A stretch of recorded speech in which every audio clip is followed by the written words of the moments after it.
गरुड़ पुराण हिंदू धर्म के 18 महापुराणों में से एक है, जो मुख्य रूप से मृत्यु के बाद के जीवन, कर्म और पुनर्जन्म के सिद्धांतों पर केंद्रित है। इसका तीसरा अध्याय विशेष रूप से मृत्यु के बाद आत्मा की यात्रा और नरक की यातनाओं का विस्तृत वर्णन करता है। यह अध्याय भगवान विष्णु और गरुड़ के बीच एक संवाद के रूप में प्रस्तुत किया गया है, जहां भगवान विष्णु गरुड़ को बताते हैं कि पापी आत्माएं मृत्यु के बाद किस प्रकार के कष्टों का अनुभव करती हैं। मृत्यु के बाद की भयावह यात्रा, यम मार्ग। अध्याय की शुरुआत इस बात से होती है कि मृत्यु के उपरांत आत्मा को एक सूक्ष्म शरीर प्राप्त होता है। यह सूक्ष्म शरीर ही आत्मा को यमलोक के दुर्गम मार्ग पर चलने में सक्षम बनाता है। पापी आत्माओं के लिए यह मार्ग अत्यंत कठिन और भयावह होता है। उन्हें लेने के लिए भयानक यमदूत आते हैं, जो अपनी क्रूरता के लिए जाने जाते हैं। वे आत्मा को कठोरता से बांधकर यमलोक की ओर घसीटते हैं। इस महापथ में आत्मा को असहनीय कष्टों का सामना करना पड़ता है।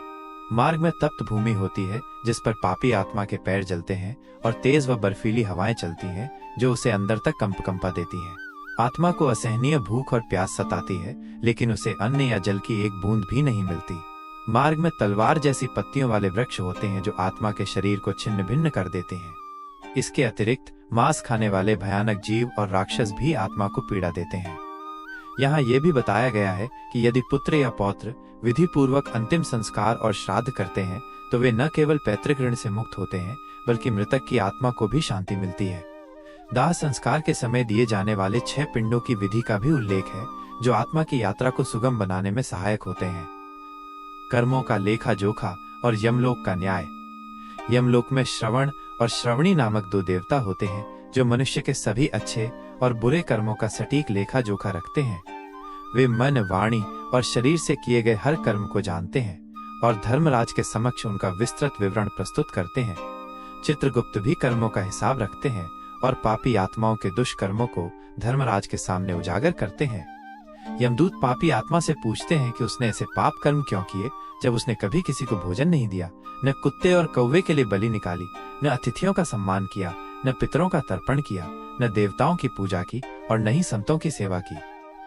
नरक की भयानक यातनाएं। गरुड़ पुराण में 84 नरकों का वर्णन है और अध्याय 3 में इनमें से कुछ प्रमुख नरकों का उल्लेख मिलता है।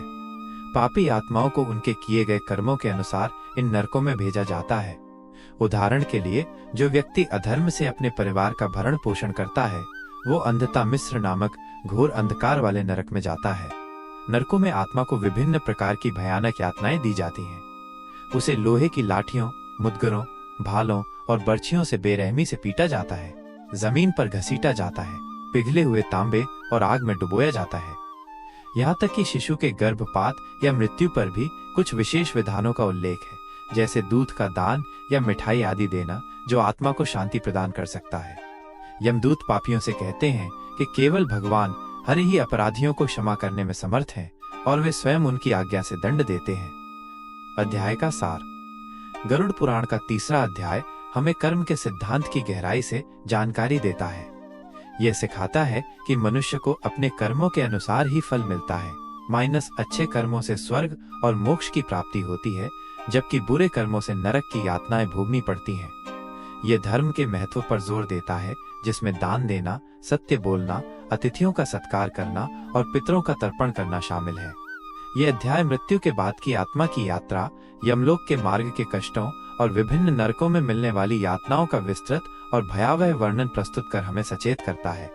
अंततः ये हमें अच्छे कर्म करने और धार्मिक जीवन जीने के लिए प्रेरित करता है, ताकि मृत्यु के बाद हमें इन कष्टों से मुक्ति मिल सके और पुनर्जन्म के इस चक्र से बाहर निकलने का मार्ग मिल सके। क्या आप गरुड़ पुराण के किसी अन्य अध्याय के बारे में जानना चाहेंगे?